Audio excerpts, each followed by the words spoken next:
Welcome to the channel. Today, we're going to show you how to manage background play in the Rumble app on your Android phone.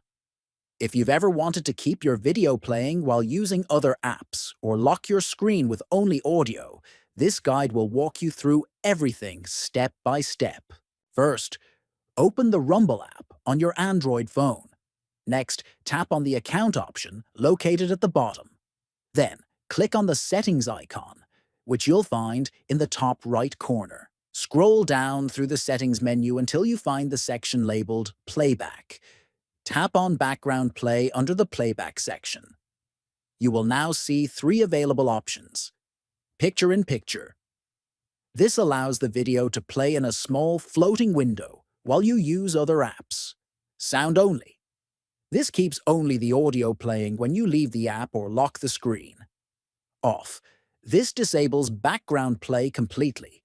Choose the background play mode that works best for you by tapping on your preferred option. That's all it takes to control background play on the Rumble app. Don't forget to subscribe for more useful Android tips and tutorials. Thanks for watching, and see you next time.